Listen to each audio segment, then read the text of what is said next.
Olá! Hoje a gente vai mergulhar em algumas passagens bem interessantes de um livro, o Faça por Onde que eu te ajudarei, do Jusival dos Santos. É um material assim bem introspectivo. É verdade. O próprio autor já avisa, né? Não é para esperar um mapa, um guia certinho. É mais como ele diz, um farol no meio da neblina. Gostei dessa imagem. Lembra que existe uma direção, mas sem te dizer exatamente para onde ir. Faz sentido. E a sugestão dele é ler sem pressa, sabe? Digerindo as ideias. E olha, o que a gente encontra são mais perguntas, reflexões, do que aquelas respostas prontas, sabe? Sim, o que é ótimo para pensar, né? Exato. Então, nossa ideia aqui é explorar juntos alguns desses insights, dessas passagens que falam sobre como navegar os desafios da vida, tomar decisões, buscar um crescimento pessoal. Um mergulho importante. Que tal a gente começar por aquele momento, aquele ponto de virada, muitas vezes silencioso, em que a mudança parece que tem que acontecer? Ótimo ponto de partida. A virada silenciosa. Isso. O autor descreve bem isso. Não é um evento, assim, barulhento, mas aquele cansaço que vai acumulando no corpo, no bolso, no coração. Até que vem um estalo interno, tipo, olha, ou muda agora ou nada vai mudar. É uma constatação meio fria, né? De que chegou no limite. Sim, um reconhecimento. E o curioso é que a transformação, segundo ele, começa pequena. Coisa simples. Fechar o celular, levantar da cadeira, anotar uma meta, mínima que seja. Um chega que a gente diz para si mesmo, sem plateia. E o que eu acho fascinante, sabe? É como o texto amarra essa virada interna com a logística da decisão real. Não é só falar que vai mudar. Logística, como assim? Quem decide de verdade, segundo essa visão do livro, mexe na própria agenda. Literalmente, abre espaço, sabe? Tempo, espaço físico. Entendi. Sai do plano das ideias. Exato, aceita que vai ter perda, troca aquele futuro que parecia mais provável, né? Por um futuro que é só possível ainda. Faz sentido. A decisão se mostra na ação, na rotina.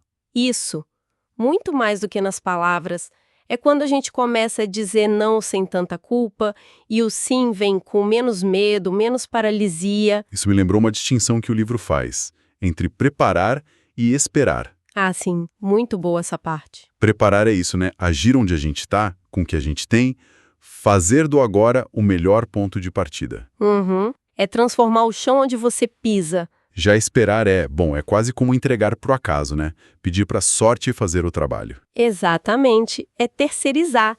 E a dúvida, ela não some magicamente, né? Não mesmo. Mas ela perde aquele poder de paralisar quando a gente começa a se mover, mesmo que devagar. Certo. Certo. Certíssimo. A preparação é ativa. É pavimentar o primeiro metro do caminho, como você disse antes. Isso. E a espera é passiva. Mas aí vem o medo, né? Ele sempre aparece nesse processo. Com certeza. O texto fala disso. Fala e encara de frente. Diz que o medo vem listando riscos, pintando cenários de desastre, às vezes. Aquele filme de terror mental. Exato. Mas a orientação não é ignorar, nem se render.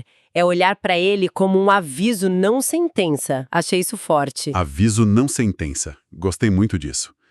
Quer dizer que o medo é um alerta, mas não o destino final. Isso. Ele lembra da nossa vulnerabilidade, o que é importante, mas não precisa ser o veredito. Então, a coragem nesse contexto não seria a ausência do medo. De jeito nenhum. Seria a capacidade de agir, apesar dele. É conseguir manter a prioridade, aquilo que você decidiu que é importante, maior que o medo. É o famoso vai com medo mesmo. É tipo isso. O texto fala em caminhar tremendo, mas caminhar. E isso, olha, nos leva direto para outra ideia-chave, a tal da ação imperfeita. Ah, essa eu adorei, ação imperfeita. Parece libertador, né? Muito. Sair daquela paralisia de querer que tudo esteja perfeito para começar.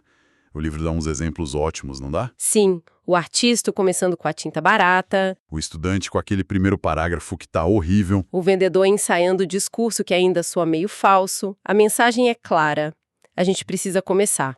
Mesmo que o começo seja feio, como o texto diz. Desconstrói totalmente o mito do grande começo, né? daquele início idealizado. Realmente.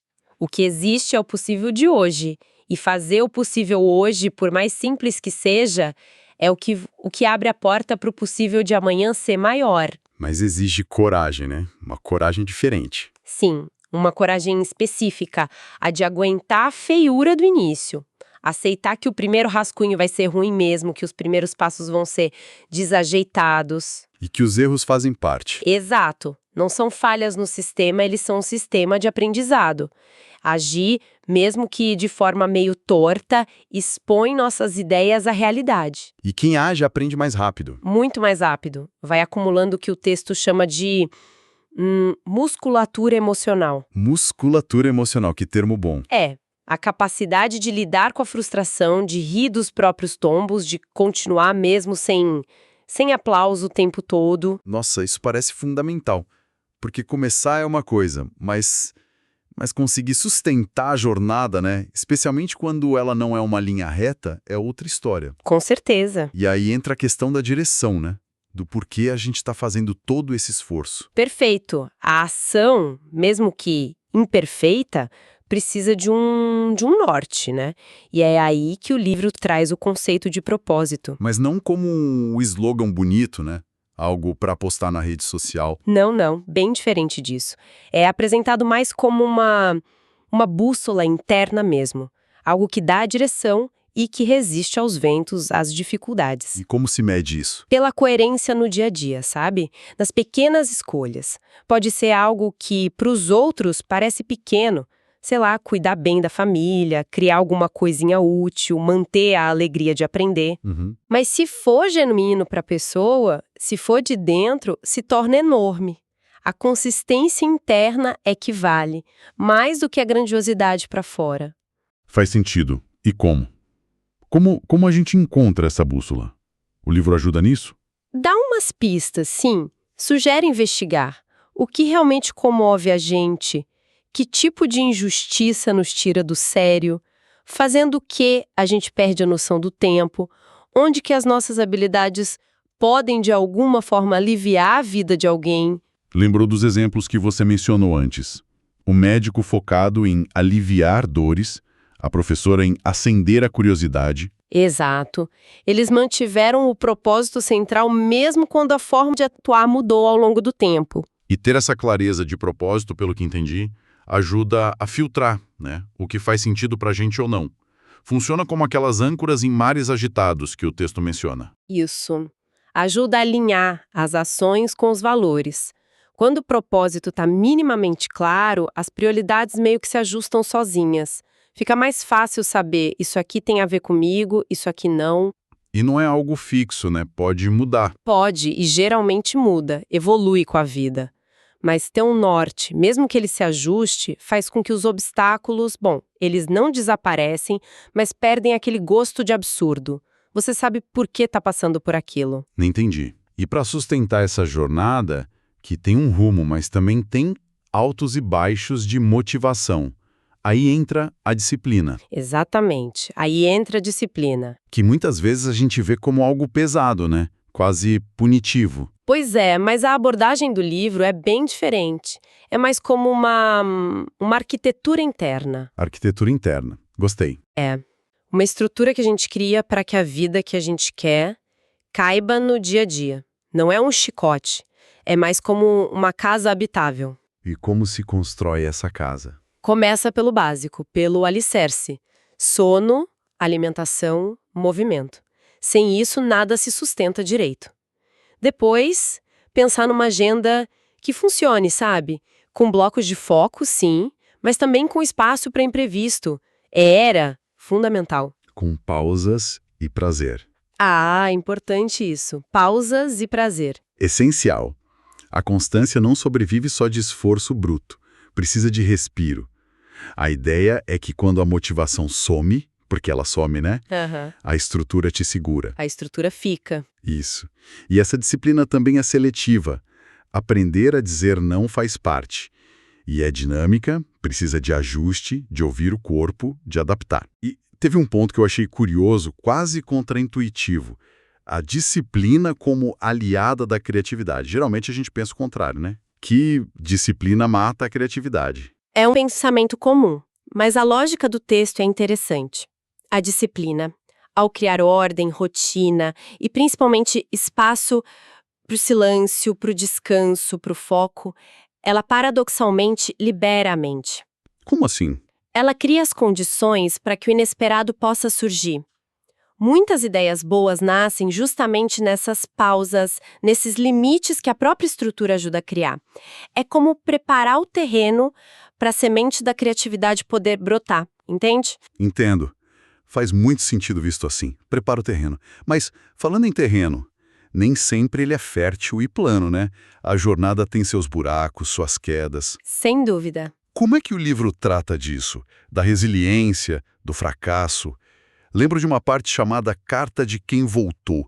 Aquilo me marcou. Ah, essa passagem é muito forte mesmo. Descreve aquela sensação de encolhimento da alma depois de uma perda grande. O medo paralisante. É bem visceral. E a descoberta, né, que o que salva não são as grandes epifanias, mas os gestos mínimos do dia a dia. A sopa quente que alguém traz, um telefonema rápido, um banho demorado. O texto chama de uma constância vulnerável. Avançar 1 centímetro por dia. A resiliência ali não é ser um super-herói, então. Longe disso. É persistência na vulnerabilidade. É continuar mesmo se sentindo frágil. E aquela metáfora do bambu, que dobra, mas não quebra. Sim, ela ilustra bem essa ideia da resiliência como adaptação, como flexibilidade. Não é sobre não cair nunca, mas sobre aprender a cair melhor, talvez. E a levantar gastando menos energia cada vez. Um aprendizado corporal, quase. Isso. O texto descreve quase como um processo físico. Apoiar as mãos, testar o joelho, firmar os pés, repetir até virar memória. E sugere até uma forma de lidar com a dor. Conversar com ela. Conversar com a dor parece estranha. Mas a ideia é interessante. Não é expulsar com violência, nem entregar a casa toda para ela. É dar um espaço limitado, tipo um quartinho com a janela aberta, respirar junto, escutar sem pressa. E, importante, aceitar ajuda. Isso, segundo o texto, ajuda a diminuir o domínio que a dor tem sobre a gente. Faz sentido. E o fracasso? Ele entra onde nessa história? Não como o oposto da resiliência, mas talvez como parte do caminho que exige ela. Lembro do Diário de um Aprendizado. Aquilo pareceu muito pé no chão. Extremamente honesto, né? Descreve aquele ciclo que muita gente conhece. A entrega que não foi boa, as desculpas que a gente dá para si mesmo no início. A busca pela solução mágica que nunca vem. A frustração batendo. E aí, a virada. A humildade de ter que pesquisar de novo, adaptar, testar outra vez. A dor de ouvir uma crítica certeira, mas que, no fundo, ilumina o problema. O fracasso visto de outra forma. Sim. Ali ele é apresentado não como tragédia, sabe? Mas quase como um método. Um professor bem exigente que cobra presença, humildade, paciência e a disposição de voltar para o ponto exato onde o erro aconteceu e recomeçar dali. É uma visão bem diferente do fracasso como o fim da linha. Totalmente. A conclusão é ótima. Fracasso não é o contrário de sucesso, é o laboratório do sucesso. É o chão áspero que fortalece o pé. Nossa, chão áspero que fortalece o pé. Que imagem! E esse fracasso como laboratório se conecta muito bem com a ideia de crescimento que o livro também explora, né? Totalmente ligada. O crescimento como esse processo contínuo de testar, observar, corrigir. A importância daquela frasezinha-chave, ainda não. Não sei ainda, não consigo ainda. Isso abre espaço para aprender. Exato. Tira o peso do nunca. E o exemplo do programador que você mencionou antes, que mostrou o código inacabado? Sim, ilustra isso na prática, né? Perfeitamente. Mostra a coragem de expor a imperfeição para poder aprender com os outros.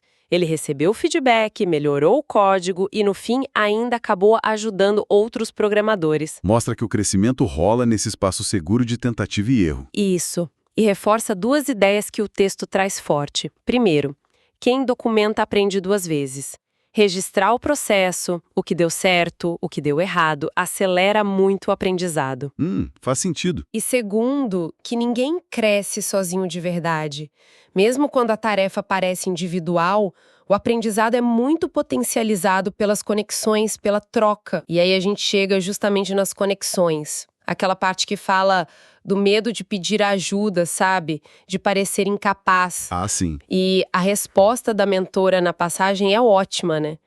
Direta. Qual era mesmo? Algo como: incapaz é quem se recusa a aprender.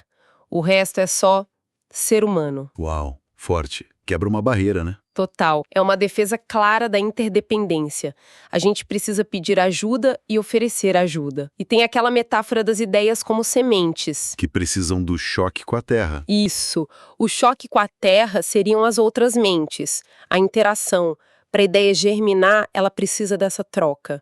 Expor a ideia cedo, mesmo que ainda esteja meio crua, deixar que ela seja testada, ouvir com atenção. As ideias amadurecem na conversa. Exatamente. E o texto dá até uma dica para encontrar boas conexões. Buscar gente que é mais curiosa do que vaidosa, gente que compartilha o crédito, que fica feliz com o avanço do outro. E oferecer a mesma coisa em troca, imagino. Claro, presença, escuta atenta, fazer um bom trabalho, ter confiabilidade. Os vínculos se fortalecem nisso. Essa jornada toda que a gente percorreu, a virada silenciosa, a ação imperfeita, a busca pelo propósito, a disciplina como arquitetura, a resiliência no fracasso, o crescimento pelas conexões.